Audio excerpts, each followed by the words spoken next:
me alegra volverme a juntar con todos ustedes para continuar con este estudio bíblico que venimos desarrollando en la segunda carta del apóstol Pablo a Timoteo. Estamos en el capítulo 4 y en nuestra sesión anterior ya vimos los primeros versículos. Hoy vamos a avanzar un poquito con la ayuda del Señor y especialmente nos vamos a centrar en los versículos 6 al 8. Pero, como hacemos habitualmente, vamos a leer desde el versículo primero por tomar conciencia del contexto, ver cómo se van desarrollando los pensamientos. Así que si me quieren acompañar, 2 Timoteo capítulo 4, versículo 1, que dice de esta manera: Te encarezco delante de Dios y del Señor Jesucristo, que juzgará a los vivos y a los muertos en su manifestación y en su reino, que prediques la palabra, que instes a tiempo y fuera de tiempo, redarguye, reprende, exhorta con toda paciencia y doctrina. Porque vendrá tiempo cuando no sufrirán la sana doctrina, sino que teniendo comezón de oír, se amontonarán maestros conforme a sus propias concupiscencias, y apartarán de la verdad el oído y se volverán a las fábulas. Pero tú, sé sobrio en todo, soporta las aflicciones, haz obra de evangelista, cumple tu ministerio. Porque yo ya estoy para ser sacrificado y el tiempo de mi partida está cercano. He peleado la buena batalla, he acabado la carrera, he guardado la fe. Por lo demás, me está guardada la corona de justicia, la cual me dará el Señor, juez justo, en aquel día. Y no solo a mí, sino también a todos los que aman su venida. Bueno, como ya vimos en la sesión anterior y también a lo largo de la epístola, Pablo era consciente de que iba a salir de este mundo muy pronto. Su muerte era inminente. Dice, porque yo ya estoy para ser sacrificado y el tiempo de mi partida está cercano. Y ante esta coyuntura, pues hace ciertas exhortaciones a Timoteo. La primera de ellas, la vimos en la sesión previa, debería de predicar la palabra. Frente a la apostasía creciente que se estaba introduciendo dentro de la iglesia, el antídoto más efectivo era predica la palabra. La verdad es lo único que puede disipar las tinieblas, la luz de la palabra de Dios.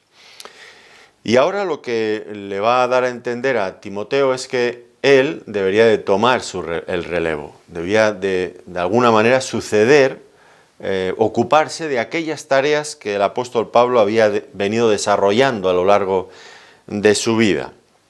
Y tendría que perseverar hasta el fin, como Pablo también lo había hecho.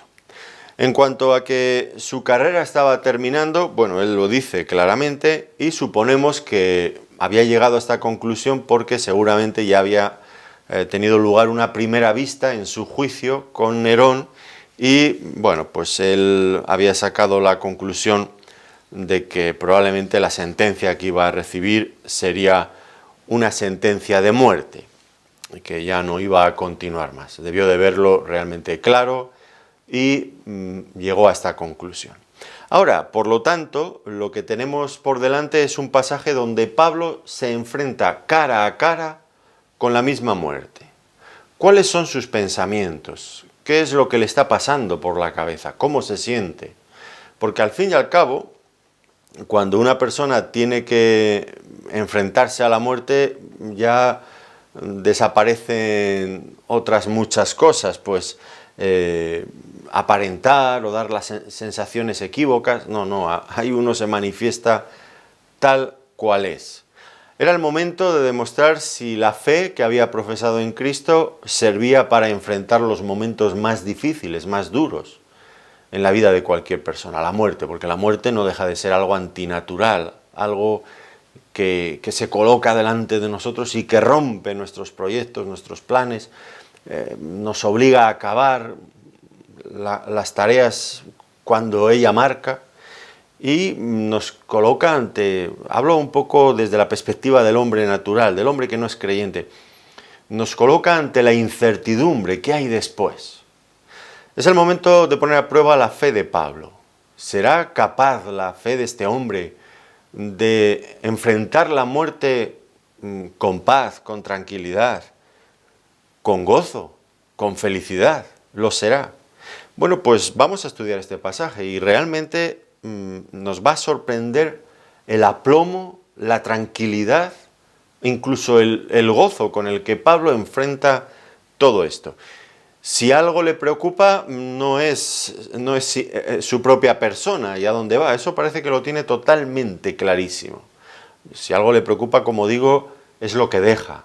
Una situación realmente complicada dentro de las iglesias y que tienen que ser otros los que deben de continuar esa tarea. Pero por lo demás, por el hecho mismo de enfrentar la muerte, él está tranquilo, no tiene el más mínimo problema. De hecho, es lo que digo, pues ese conflicto que Pablo había tenido ya y que había explicado en otras ocasiones. Recuerdan, por ejemplo, en Filipenses, cuando les escribe, dice: yo, si fuera por mí, mi deseo es partir y estar con Cristo, lo cual es muchísimo mejor. Pero quedar en el cuerpo, pues por el momento es mucho, en fin, es más favorable, es más conveniente de cara a atender las necesidades de la obra, hablando a los filipenses que evidentemente pues tenían necesidades, ¿no?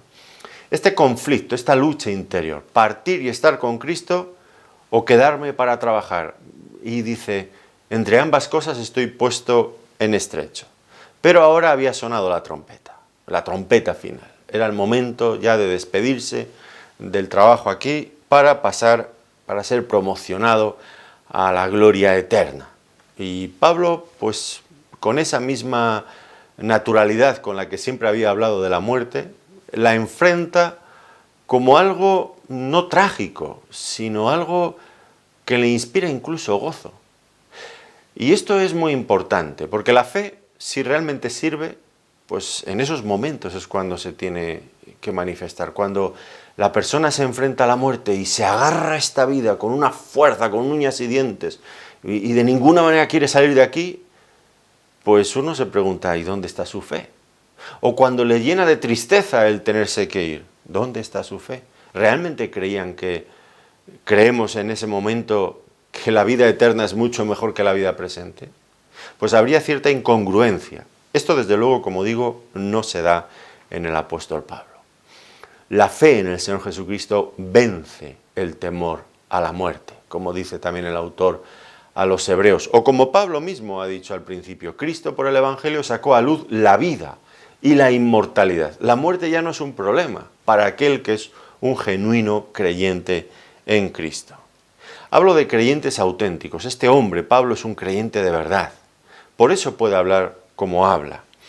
Y hemos visto pues a creyentes en muchas ocasiones que han partido con el Señor y la experiencia ha sido la misma. Recuerdo un hermano que nos escribía hace unos meses, ya estaba el hombre muy mayor, nos había visitado en casa, había estado con nosotros bastantes días, ya un hombre muy enfermo, con 1001 achaques y 1000 cosas. Y nos escribía desde su país, decía, ya veo los verdes pastos de la patria celestial. Y ya me voy, ya estoy escuchando la llamada. Te dejabas sobrecogido, ¿no es cierto? Con tanta ilusión, un hombre que por otro lado había servido en el ministerio con fidelidad durante una dilatada carrera y estaba contento. Otros, en cambio, los hemos visto que lo que decía antes, ¿no? Que frente a la muerte se agarran a la vida, temen, parece que no esperan vida eterna, que no ven nada más allá. Nos parece extraño, no queremos juzgar nada porque cada uno es el Señor quien tendrá que decir las cosas, pero al menos en Pablo vemos una coherencia absoluta en todo esto. Y vamos a ver cómo se refiere precisamente a esto, a su servicio pasado, a su muerte y también a su esperanza. En este momento Pablo va a hacer un recorrido en su pasado, su presente, su futuro, y para ello va a usar varias metáforas. Dice, yo ya estoy para ser sacrificado, el tiempo de mi partida está cercano, he peleado la buena batalla, he acabado la carrera, he guardado la fe. Un rápido recorrido por toda su vida, su muerte y su esperanza, mirando, ya digo, pasado, presente y futuro. En primer lugar, está claro que tiene que dar el relevo. Timoteo ha de continuar el trabajo que Pablo había emprendido y que estaba a punto de dejar. Y es importante para Pablo un hombre que había sabido delegar y que había sabido formar a otras personas para que le pudieran reemplazar cuando él ya no estuviera. Una cosa muy importante en los hombres de Dios, que no es fácil y que probablemente no todos sabemos. Dejar relevo, saber formar a otras personas para que puedan continuar cuando ya nosotros no estemos. En todo caso, claro está que la responsabilidad de los pastores o de los hombres de Dios es muy importante en este sentido. Pero no es menos importante también la de los jóvenes, que deben de ser conscientes de que el futuro de la Iglesia, pues tarde o temprano pasará por sus manos. Y deben de empezar a tomar interés en formarse. Porque por mucho que un pastor quiera formar a un joven, si un joven no quiere ser formado, pues poco se puede hacer realmente, poco se puede hacer. Pablo encontró estos hombres dispuestos, no solo Timoteo, había un buen grupo de colaboradores de Pablo, pero muchos, que él iba enviando a un lado y a otro que le ayudaban, que cubrían necesidades específicas en diferentes partes del Imperio Romano. Y Pablo, si hizo una labor tan extensa, en gran medida fue por este conjunto de fieles colaboradores, entre los que destacaba Timoteo, a quien ahora le pasa el relevo. Tomemos buena nota de esto que estoy diciendo. Los pastores, los más mayores, tendremos que formar personas más jóvenes. Pero los más jóvenes tienen que darse cuenta de la necesidad que tienen de formarse para un día estar preparados para ocupar ese lugar. Ahora, entre las metáforas que Pablo usa, pues está la del sacrificio. Dice, yo ya estoy para ser sacrificado.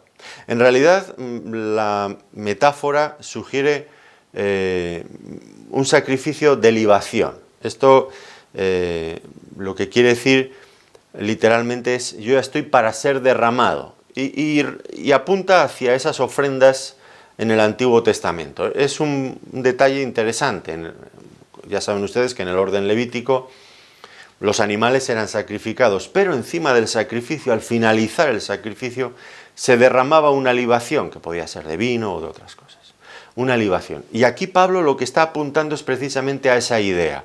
Una vez que el sacrificio ha sido ya colocado encima del altar, ya está siendo listo para ser quemado, pues entonces el sacerdote derramaba esa libación. Y Pablo dice, eso es lo que yo voy a hacer ahora. Ya está todo hecho, ese sacrificio ha sido presentado, ahora me falta lo último, esa ofrenda de libación derramada encima del sacrificio. ¿Y a qué apunta todo esto? Bueno, el apóstol había exhortado en numerosas ocasiones, recuerdan en Romanos capítulo 12, os ruego por las misericordias de Dios que presentéis vuestros cuerpos en sacrificio vivo, santo, agradable a Dios, que es vuestro culto racional. Que presentéis vuestros cuerpos en sacrificio vivo, santo y agradable a Dios. Y eso es algo que Pablo exhortaba a los creyentes y por supuesto a sí mismo, algo que debe de ocurrir cada día en la vida de un creyente. Presentamos nuestro cuerpo, nuestra vida en sacrificio. Morimos al yo para entregarnos en olor grato ante el Señor. Eso es la consagración realmente, que no es exclusiva para personas dedicadas al ministerio, que debería de ser la norma, no la excepción, sino la norma para cada creyente. Pablo había vivido de esa manera, había sido una línea continua, ascendente, viviendo siempre para la causa de Cristo, sin otras motivaciones, sin otras metas, sin que se entremezclaran otras motivaciones diversas o más oscuras. No. Toda su vida había sido enfocada en una dirección, servir a Cristo, entregar su vida en sacrificio a Cristo. Y ahora, al completar ese sacrificio, pues le falta eso, derramar su propia sangre, creo que esta es la idea, derramarla sobre el sacrificio. Él ya había estado dispuesto a esto, siempre lo había estado, y de hecho lo decía en Filipenses, en el capítulo 2, versículo 17, dice que estaba dispuesto a ser derramado en libación sobre el sacrificio y servicio que realizaba a favor de los creyentes. Estaba dispuesto a ser derramado, esta es la idea, en libación sobre el sacrificio y servicio de vuestra fe. Esto era lo que ahora estaba dispuesto a hacer. No solamente que lo que había dicho, que podían ser palabras muy bonitas. No, no, en su caso era auténtico. Ahora llegaba el momento de la verdad y aquí lo tienes. Perfectamente dispuesto a entregarse, a terminar su servicio de esa manera por amor a su Señor. Pablo sabía, estaba convencido, desde aquel momento en que se encontró con el Señor en el camino de Damasco, en toda su gloria, él estaba convencido que vivir para Cristo era lo mejor y que morir para Cristo era lo mejor, que vivir y morir por Cristo valdría la pena y no habría nada más noble, más grande que eso. Y Pablo se había entregado en ese solo pensamiento a servir al Señor. Otra metáfora que utiliza tiene que ver con la partida. Dice, el tiempo de mi partida está cercano. Y se refiere, lógicamente, a la muerte como una partida, que era una palabra que se usaba en la antigüedad en distintos contextos. Y era interesante, por ejemplo, era un término militar, cuando de lo que se trataba era de levantar el campamento para desplazarse. O también cuando se iba a izar el ancla para que el barco partiera, zarpara. O el labrador que al acabar una dura jornada de trabajo, pues levantaba el yugo de las bestias y las liberaba para que pudieran ir al establo, para que pudieran comer y descansar. O el filósofo que encontraba por fin la solución a un enigma, a un problema. En todos esos casos se usaba la palabra partida, para dar a entender eso, liberación, conclusión de un problema, salir en una nueva dirección, mover el campamento. Y Pablo dice, yo estoy, el tiempo de mi partida está cercano, se va a mover. Se va a mover, va a zarpar hacia el hogar celestial, va a descansar de esa pesada carga de la que ha estado tirando por tanto tiempo. Va a partir a un lugar, a un puerto muchísimo mejor, en la patria celestial. Y de todo esto es de lo que él está hablando. Utiliza todas estas metáforas ricas en significado. Él por fin anhelaba ese momento de liberación y de descanso que encontraba. Qué diferente, ¿no? El terror que sufren algunos frente a la muerte, el temor a la muerte, al que están sujetos, dice Hebreos, todas las personas que no tienen a Cristo.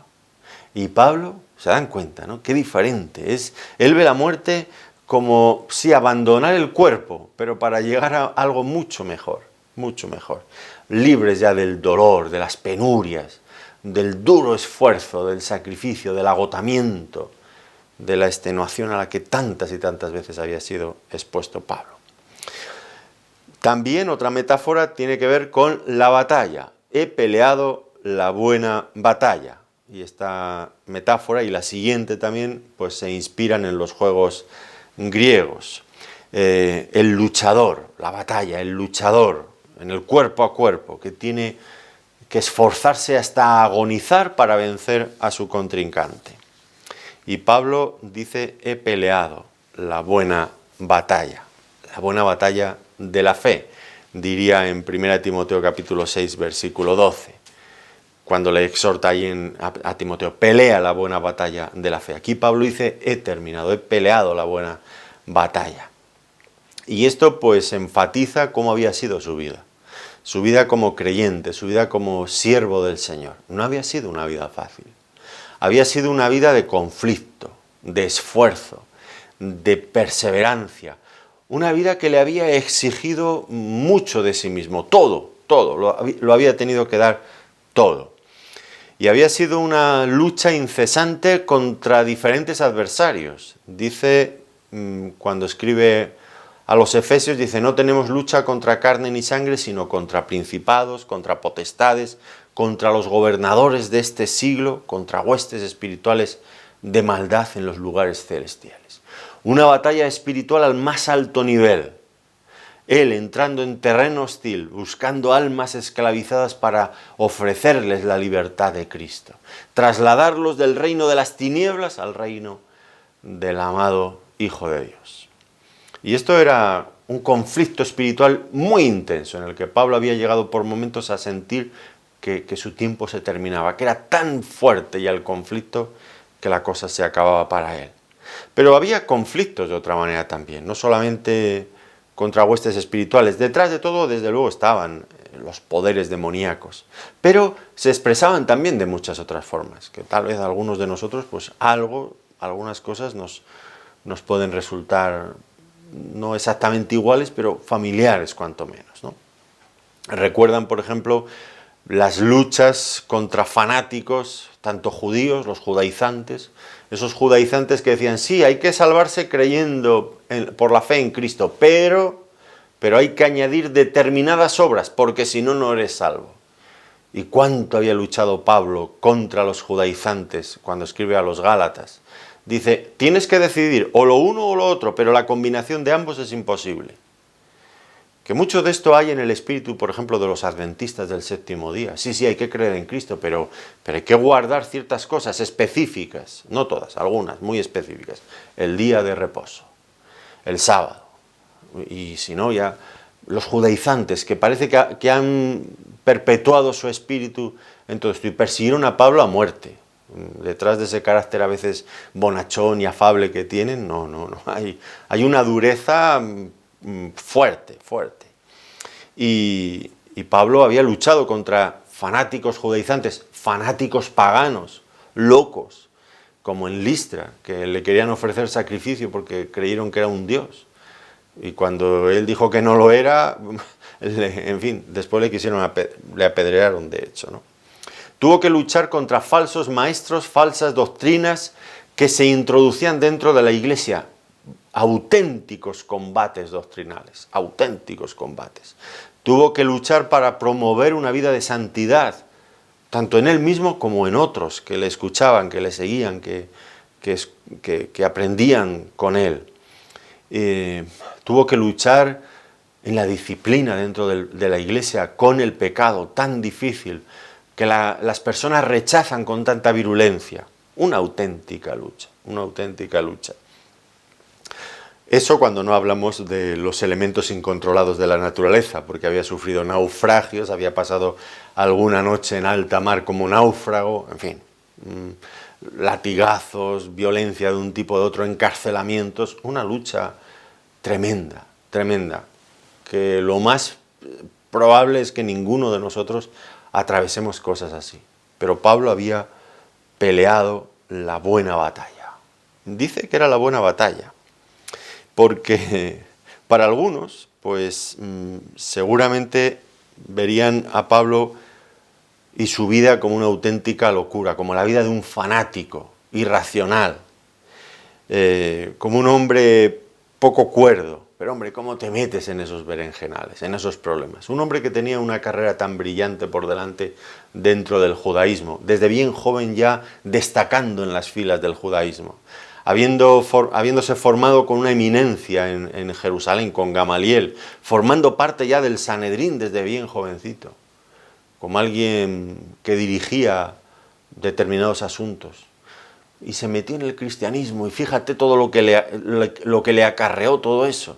Y Pablo podría decir, en este momento, echando una mirada hacia atrás, viendo toda esta batalla, lo que había sido su vida, decir, la verdad es que cómo me he complicado la vida. Y que le generara dudas, lo habré hecho bien. Me equivocaría yo aquel día cuando decidí hacerme cristiano, dejar de ser judío en este sentido de que rechazan al Mesías, al Señor Jesucristo. ¿Hice yo bien? Pues desde luego Pablo no tiene ninguna duda. Está claro, dice, he peleado la buena batalla. Para otros puede que su vida haya sido una locura. Para Pablo ha sido la batalla más noble en la que podía haber peleado. Todos sus esfuerzos en esa batalla habían valido la pena. Aunque le hayan producido muchísimo dolor, pero habían valido la pena. Era tanto lo que él amaba al Señor Jesucristo. Era tanta la gloria del Evangelio que él predicaba y en el que él había creído, que cualquier cosa valía la pena. Perderla, sufrirla por causa de ello. Y esto pues es la más noble de todas las batallas que nosotros también podemos pelear. La vida se nos va a complicar mucho siendo creyentes. Sí, eso es así. Y por favor, ya sé que algunos cuando hablo de estas cosas y insisto en este énfasis, que no es mío, que es de la palabra de Dios, que aquí en Timoteo lo vemos una y otra vez. Tú sufre penalidades, prepárate, le dice a Timoteo, porque todo esto pues va a ocurrirte, me ha ocurrido a mí y te va a ocurrir a ti. Soporta las aflicciones, sufre penalidades, le dice una y otra vez. Y Pablo se presenta como ejemplo de todo eso. Esos que predican un evangelio de creer en el Señor Jesucristo y todo va a ser del color de las rosas y tu vida va a ser casi que te van a poner una alfombra roja para que entres caminando a cualquier parte. Mentira, mentira, mentira. Eso no se puede demostrar con ninguna parte de la palabra de Dios. La vida del auténtico siervo de Dios es siempre una vida de mucho sufrimiento. Cualquiera, ha dicho Pablo, que quiera vivir en este siglo justa y piadosamente, sufrirá persecución. De algún tipo sufrirá persecución. Y Pablo, aun sabiendo todo eso, anima a Timoteo, tú sigue en este camino.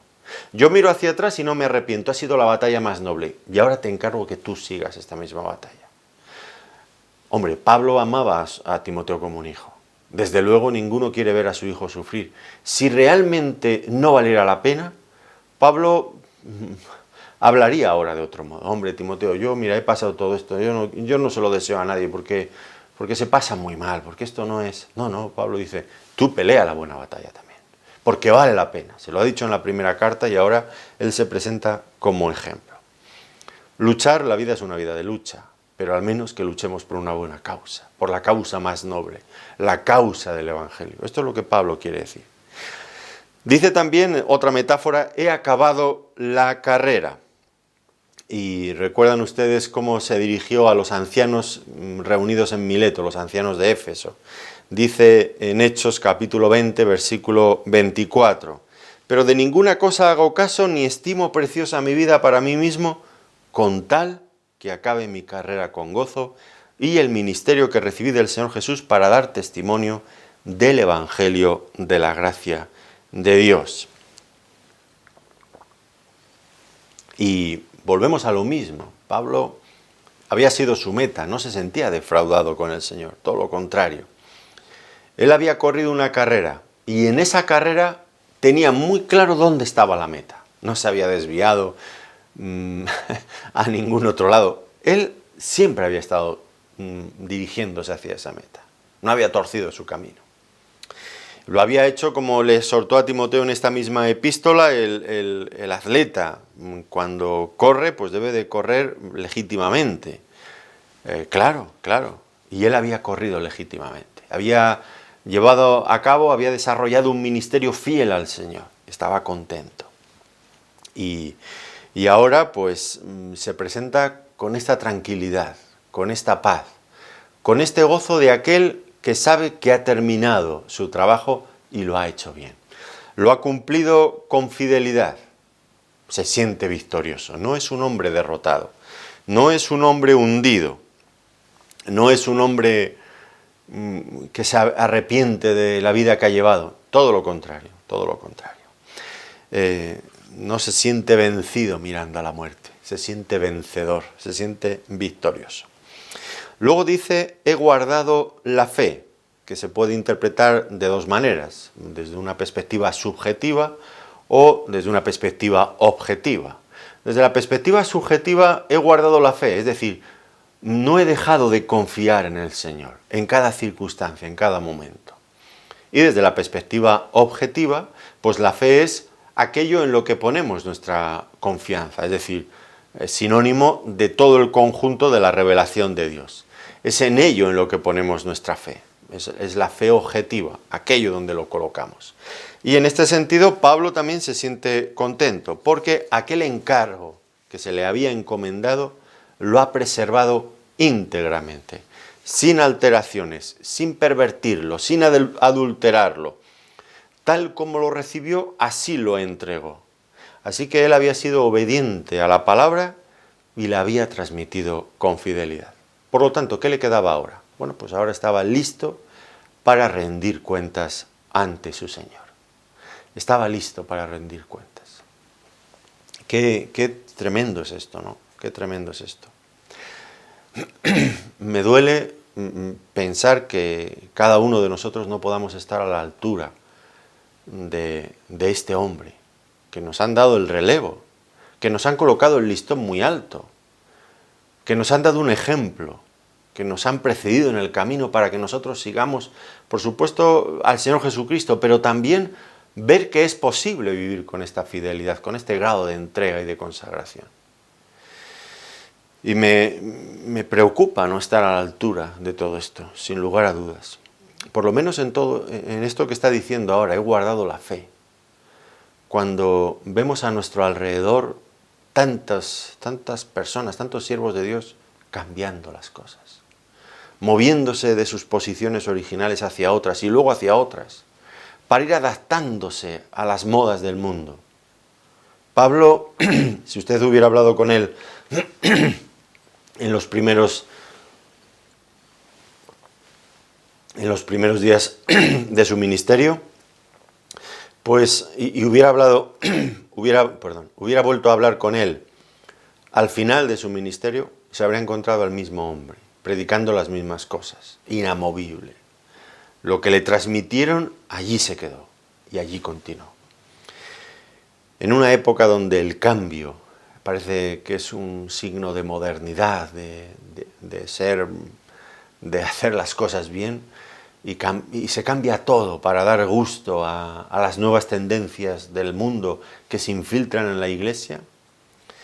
¿Cuánto me hace pensar este hombre, fiel a la palabra desde el principio hasta el fin? Yo viví con un hombre, este pastor que yo tuve, Francisco Utrilla, que ya les he hablado otras muchas veces de él, pues este hombre sufría mucho. Él se había convertido aquí en España en la época de la dictadura franquista, un tiempo difícil, donde las libertades eran escasas. Y él se había convertido. En aquel tiempo el que estaba era porque era creyente, no estaban allí los nominales, los creyentes profesantes. Era muy raro, porque aquello era más complicado. Luego vino la democracia y aquello ya atrajo a gente de otros tipos, ¿no? Y ya en las iglesias había un poco de todo. Y al principio todas las iglesias funcionaban en una misma dirección. Luego llegó la democracia y con la democracia cada uno podía opinar, cada uno podía decir lo que quisiera. Y yo no digo con esto que la democracia sea peor que el franquismo, desde luego que no, la dictadura siempre es mala. Pero a lo que yo voy, que la democracia ya no era tanto lo que Dios decía, sino que cada uno tenía libertad para opinar y empezaron a cambiar las iglesias. Mucho han cambiado las iglesias en España y aquel hombre cómo sufría en los últimos días de su vida, viendo cómo él, que no había querido cambiar, que se había mantenido en donde había estado desde el principio, pues le veían como un bicho raro, como un excéntrico, como un fanático, como una persona descentrada, solamente por no haberse movido de su posición. Y sus posiciones, yo las he examinado una y mil veces en la palabra de Dios y me parecen muy coherentes. No he visto nada de cuanto me enseñó, que una vez que he ido estudiando vez y vez tras vez la palabra de Dios, me haya sentido la necesidad de cambiar nada. Qué importante es esto, conocer la verdad y mantenerse en la verdad. Frente a tiempos de constante cambio, donde todo vale, la democracia en la iglesia. Ahora parece que nosotros tenemos la misma autoridad que Dios mismo en su palabra. Oiga, Dios es Dios. Y la verdad de Dios no es democrática, es Dios quien la dice. Él es el Señor en un sentido absoluto y único y total. Bueno, pues Pablo estaba listo para rendir cuentas a su Señor. Y estaba tranquilo. Dice, me está guardada la corona de justicia. Hemos visto cómo él hacía un recorrido en su mente por todo lo que había sido su vida en el pasado. Y él la examina y dice, yo he vivido con fidelidad, con limpia conciencia delante del Señor. Me he esforzado en trabajar y en agradarle. Y ahora mira hacia el futuro. Sí, por medio tiene la muerte, pero mira hacia el futuro. La muerte es simplemente un paso, un tránsito rápido. Mira hacia el futuro con la confianza de que, puesto que ha peleado bien la batalla, ha corrido bien la carrera, ahora le está guardada la corona de justicia que el Señor le tiene preparada, porque fue fiel al ministerio que se le había encomendado. Y esto es un pensamiento que aparece con mucha frecuencia en la palabra de Dios. Fíjense, por ejemplo, en 1 Corintios capítulo 9, versículo 25. Todo aquel que lucha, de todo se abstiene. Ellos a la verdad para recibir una corona corruptible, pero nosotros una incorruptible. Colosenses capítulo 2, versículo 19. Porque ¿Cuál es nuestra esperanza, o gozo, o corona de que me gloríe? ¿No lo sois vosotros delante de nuestro Señor en su venida? Santiago, capítulo 1, versículo 12. Bienaventurado el varón que soporta la tentación, porque cuando haya resistido la prueba, recibirá la corona de vida que Dios ha prometido a los que le aman. Primera Pedro, capítulo 5, versículo 4. Y cuando aparezca el príncipe de los pastores, vosotros recibiréis la corona incorruptible de gloria. Apocalipsis, capítulo 2, versículo 10. No temas en nada lo que vas a padecer. He aquí el diablo echará a algunos de vosotros en la cárcel para que seáis probados y tendréis tribulación por 10 días. Sé fiel hasta la muerte y yo te daré la corona de vida. La corona de vida. Esa corona de justicia, de vida, ese premio especial que el Señor promete a los suyos, claramente, como vemos, anunciado por diferentes apóstoles a lo largo del Nuevo Testamento. Ahora alguien podría pensar, bueno, este Pablo parecía un poco jactancioso, el Señor me va a dar la corona porque yo he corrido bien la carrera. Bueno, pues yo creo que no hay jactancia en Pablo, porque él mismo, si estuviera aquí delante de nosotros y pudiéramos hablar con él, reconocería, estoy segurísimo, reconocería que haber llegado hasta ese punto no había sido por sus propios méritos, por sus propias fuerzas, por su propia voluntad, sino únicamente como producto de la gracia de Dios. Y Pablo se había esforzado en la gracia de Dios, como le había exhortado antes a Timoteo en esta epístola. ¿Y en qué consistía esforzarse en la gracia de Dios? Pues esforzarse en no depender de nuestros propios recursos, sino depender de los recursos de Dios. Y en eso Pablo había sido muy diligente, sin lugar a dudas. Pero ahora Pablo dice que es una corona que está guardada en los cielos para él, que estaba protegida, estaba esperándole. Es una corona segura, segura. En los Juegos Olímpicos, que se celebraban en la ciudad griega de Olimpia, pues allí al vencedor en los Juegos se le daba una distinción, y esa distinción consistía en un cerco de ramas de olivo. En Roma, cuando llegaba un general victorioso de algunas de las contiendas, de las batallas que tenían por uno y por otro lado, pues se le honraba con una corona triunfal de laurel. Pero Pablo dice que espera una corona de justicia. ¿Qué quiere decir esto? No va a ser de olivo, no va a ser de laurel, va a ser de justicia. ¿Qué quiere decir? Bueno, algunos han pensado que se refiere a la justificación, que Pablo, como se había esforzado tanto en su vida por servir al Señor, finalmente Dios le daría la salvación, la justificación. Pero claro, eso convierte entonces la corona la salvación la convierte en una obra meritoria. Se ha esforzado y ha conseguido por sus obras la salvación. Y ya Pablo ha dicho una y mil veces, hasta la saciedad, que la salvación es por la fe, sin las obras de la ley. Por lo tanto, no puede ser esto a lo que se refiere.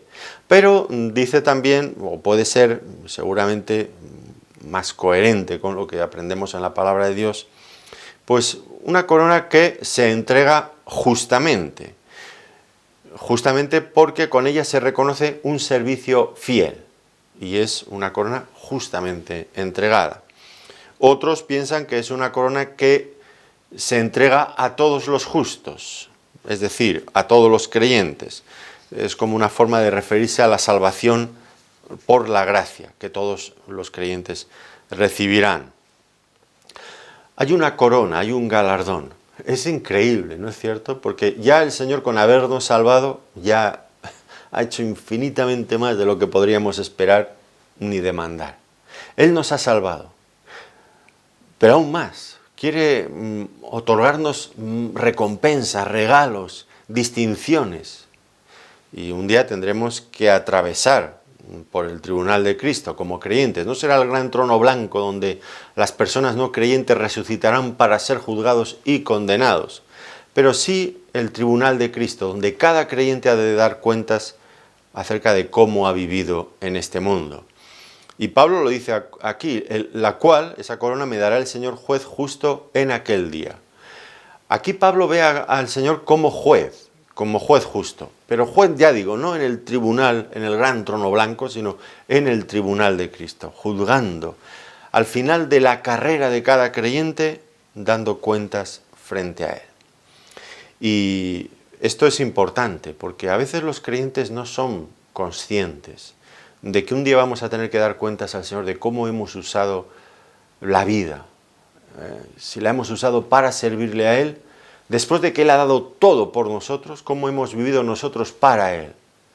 Tantos creyentes centrados en sí mismos, en sus propias dificultades, en su vida, en sus placeres, en su comodidad, en su bienestar, tampoco dispuestos a la causa de Cristo ni al servicio al Señor. Y no piensan que un día van a ser juzgados por el Señor. Claro, hay muchos que dicen, bueno, pero como la salvación no se puede perder, pues aunque me den menos recompensas o más recompensas, yo voy a ir al cielo, del infierno, que era lo importante, ya me he librado. Bueno, pensar así ya es dudoso a veces que uno sea creyente, porque el verdadero creyente debe anhelar servir al Señor y entregarse a Él después de todo lo que Cristo ha hecho por nosotros. Si Él ha entregado su vida por nosotros, la vida del mismo Hijo de Dios, ¿cuánto no deberíamos de entregar nosotros por Él? Pues todo, toda la vida. Y Pablo sabe que eso va a ocurrir, pero para él no es un problema, no lo es. No le preocupa que el Señor le tiene que juzgar. Ha vivido, ha hecho sus deberes, diríamos nosotros, y los ha hecho bien, ha trabajado con fidelidad, está tranquilo. Es más, está feliz de que sea el Señor quien le va a juzgar. Y de alguna manera establece cierto contraste, porque ya sabemos, lo hemos dicho antes, lo hemos visto a lo largo de toda la epístola, que Pablo estaba esperando su muerte porque en el juicio ante Nerón, ya en la primera vista, una vista previa que se producía allí, pues él ya había visto que aquello había ido mal. Y esperaba una sentencia de muerte. Este hombre es una escoria en esta sociedad, fuera con él como promotor principal del cristianismo. Y lo estaban desechando como alguien malo, como alguien no digno de estar viviendo en este mundo. Pero Pablo dice, pero Nerón no es el árbitro supremo de este universo. El árbitro supremo, el juez supremo, es mi Señor Jesucristo. Y Él no va a decir lo mismo que va a decir Nerón. Para el mundo, pues sí, Pablo era un loco y un fanático. Para Cristo, Pablo era un hombre fiel.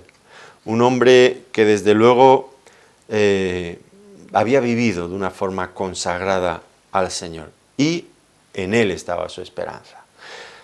Y cada creyente que sufre, que atraviesa por dificultades en esta vida por causa de su servicio al Señor, pues debe de conservar bien en alto este mismo pensamiento. El mundo nos puede rechazar, pero el mundo no tiene la última palabra. La última palabra la tiene Cristo. Y el mundo nos podrá rechazar, pero Cristo, si hemos vivido con fidelidad para Él, Él nos recibirá en gloria, con todos los honores. Y esto es interesante tenerlo en cuenta. El Señor no dará la misma distinción a todos por igual. Dice Pablo, y no solo a mí, sino también a todos los que aman su venida. Es decir, Pablo esperaba una corona, y la podrían esperar también, la podemos esperar también todos aquellos que nos esforcemos en vivir de tal manera, una manera coherente con el anhelo de la segunda venida de Cristo. Lo que viene a subrayar este hecho, ¿no? Que no todos vamos a recibir la misma corona. ¿Por qué? Bueno, pues porque ha habido creyentes que han vivido una vida tan floja, tan inmersos en las cosas de este mundo, y otros que por el contrario se han entregado en cuerpo, espíritu y alma al servicio al Señor. En cada iglesia local hay de todos los tipos, usted lo habrá visto. Los hay que se consagran al Señor y los hay que siempre están esperando cargarle al otro con el trabajo, ellos venir a mesa puesta. Que todo esté hecho, que yo solamente venga a comer, pero que no me tenga que preocupar ni de poner la mesa ni de preparar la comida. Estoy usando una ilustración. Y vienen a eso, a sentarse, llegarán tarde al culto, se sentarán a escuchar el sermón, se irán prontito y esperarán, exigirán mucho del predicador. No van a preocuparse de qué hay que hacer para que todo aquello esté listo en ese momento, ¿no? No. Y así en toda la vida, en todos los ámbitos de la vida. Y entonces no es de esperar que todos tengamos los mismos honores cuando lleguemos ahí. ¿Y en qué se traducirá eso? Bueno, por supuesto, ningún creyente va a sufrir en el cielo, eso está descartado. La salvación de Cristo nos libra, por supuesto, de todo el sufrimiento, de toda lágrima, de todo dolor. Pero nuestra vida en el presente es un aprendizaje, un entrenamiento para lo que viene después. Si en esta vida hemos desarrollado dones, hemos vivido con fidelidad en la medida en que Dios nos ha delegado en nosotros ministerios, servicios, pues nos hemos estado entrenando para poder servir al Señor en ámbitos, en esferas mucho más grandes en la eternidad. Sobre lo poco has sido fiel, sobre lo mucho te pondré. Entra en el gozo de tu Señor. Y Pablo es esto lo que él creía, no por vanidad, sino porque sabía que el Señor le había ayudado y que él había vivido de esta manera. Y cada creyente, dice, cada creyente que ama su venida. Ahora, ¿qué es esta cuestión de amar su venida? Bueno, pues seguramente algunos piensan cuando sufrimos tratos injustos de las personas que no son creyentes, ¡ay, Señor, ven y haz justicia, y véngame, y libérame de todos estos! Bueno, podría referirse a esto, sí, sobre todo por aquellos creyentes que son perseguidos. Señor, ven y establece tu reino, haz justicia en este mundo, que la verdad brille como la verdad, y la mentira sea vista como mentira, que los que persiguen la verdad puedan ser acallados para que tu verdad brille. Bueno, pues sí, eso sería amar la venida del Señor. Sí, pero hay algo que distingue especialmente a las personas que aman la venida de Cristo. ¿Qué es esa cosa? Pues no solamente que les hagan justicia, sino que se haga justicia a Cristo.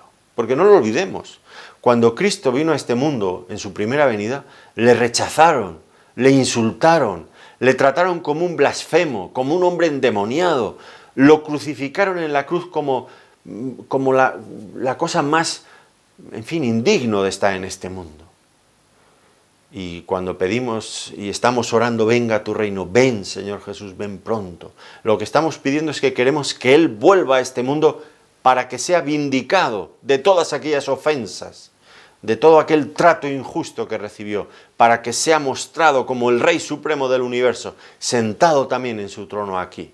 Eso es a lo que se refiere Pablo cuando dice los que aman su venida, que aman la gloria de Cristo, que la gloria de Cristo se vea en este mundo. Eso implica no solamente que venga a librarnos de nuestros problemas económicos y de nuestros achaques de salud, no, es otra cosa. Y eso ha de manifestarse de una manera práctica en la vida, ¿no es cierto? Vivir de acuerdo con esa esperanza es vivir de una manera muy, muy concreta. Habrá que ajustar nuestro tipo de comportamiento, por un lado, al tipo de justicia que Cristo va a establecer en esta vida cuando venga. Eso para empezar. Si yo amo la venida de Cristo a este mundo para establecer un reino de justicia y yo vivo de una forma con unos valores totalmente diferentes que los que Él va a venir a establecer, diré que amo su venida, pero en la práctica estoy diciendo que prefiero quedarme como estoy, que no venga, porque yo quiero seguir viviendo a mi estilo, con mis principios, no los de Él. Entonces la primera cosa sería eso, amar la gloria de Cristo, amar sus principios y que se vean gobernando este mundo.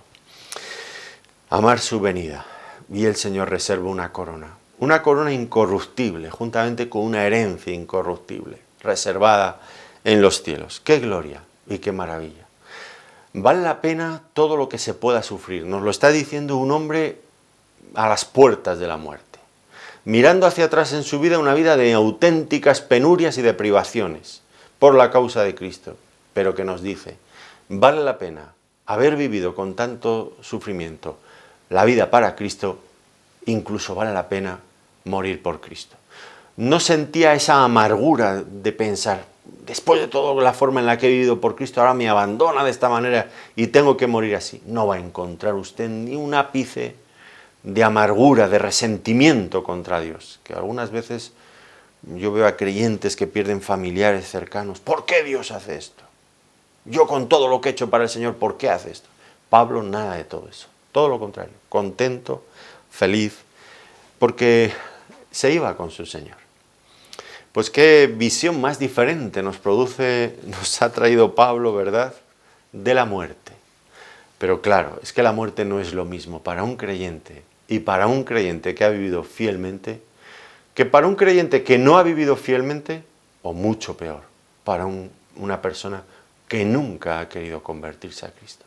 Para él es un momento ya donde se acaban las esperanzas, donde se acaba la vida, y lo que viene es el sufrimiento auténtico por toda una eternidad en el infierno.